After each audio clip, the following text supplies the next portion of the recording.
MP আনার হত্যার জট যেন খুলছেই না। রিমান্ডে জিজ্ঞাসাবাদে এক এক সময় এক এক রকম তথ্য দিয়েছে আততায়ীরা। গোয়েন্দা পুলিশ জানিয়েছে আনার হত্যার রহস্য যাতে উন্মোচন করতে না পারে তাই বিভ্রান্ত করার চেষ্টা করছে তারা। দুই দেশের গোয়েন্দারা এই খুনের রহস্য উন্মোচনে যার পর নাই পরিশ্রম করে যাচ্ছে। এবার আনার হত্যার চাঞ্চল্যকর তথ্য ফাঁস করল গোয়েন্দা পুলিশের হেফাজতে রিমান্ডে থাকা আসামিরা। কলকাতার নিউ টাউনের সঞ্জীবা গার্ডেনে এমপি আনারকে হত্যার খুনিচক্রের কার কি ভূমিকা ছিল তদন্তে চাঞ্চল্যকর তথ্য পেয়েছে তদন্তকারীরা। হত্যাকাণ্ডে অভিযুক্ত শিমুল, তানভীর ও খুনের মাস্টারমাইন্ড আখতারুজ্জামান শাহিনের বান্ধবী শিলাস্তি রহমান ঢাকা মহানগর পুলিশের গোয়েন্দা বিভাগের রিমান্ডে রয়েছে। স্যান্ডেলিনা সো, রূপচর্চায় আভিজাত্য। এতদিন তানভীরের পুরো পরিচয় জানা না গেলেও তদন্ত সংশ্লিষ্ট সূত্র ও স্থানীয় সূত্রে কালবেলা নিশ্চিত হয়েছে এই তানভীর চরমপন্থী নেতা আমানুল্লাহর আপন ভাতিজা। তার বাবা হানিফ মোহাম্মদ ভুইয়া লাকি মূল কিলার আমানুল্লাহর আপন বড় ভাই। তদন্তকারীদের কাছ থেকে তথ্য পেয়ে তানভীর ভুইয়ার বিষয়ে ফুলতলার স্থানীয় সূত্রের মাধ্যমে খোঁজ নিয়ে জানা গেছে আমানুল্লাহর পরিবারের বেশিরভাগ সদস্য চরমপন্থী হওয়ায় তারা আত্মগোপনেই থাকেন। তবে প্রকাশ্যেই ছিল তানভীর। সে একসময় আত্মগোপনে থাকা আমানুল্লাহর নামে চাঁদা সংগ্রহ করত।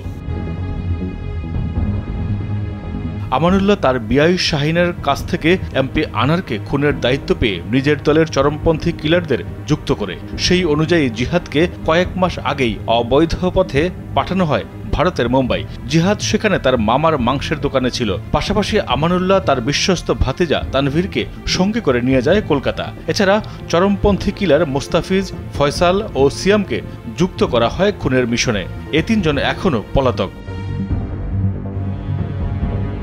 ডিবি হেফাজতে থাকা আমানুল্লাহ ও কলকাতা পুলিশের হেফাজতে থাকা কসাই জিহাদ গোয়েন্দা জিজ্ঞাসাবাদে এমপি আনারকে নৃশংস হত্যার বিবরণ দেন।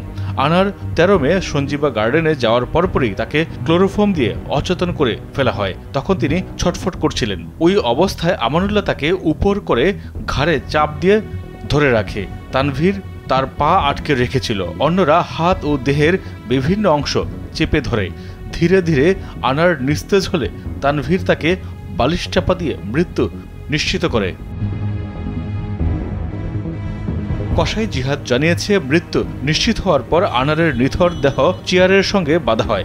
এরপর সেটি টয়লেটে নিয়ে ওই অবস্থায় চামড়া আলাদা করা হয়। প্রথমে মাথা, পরে শরীরের প্রতিটি অংশ থেকে মাংস ও হাড় আলাদা করা হয়।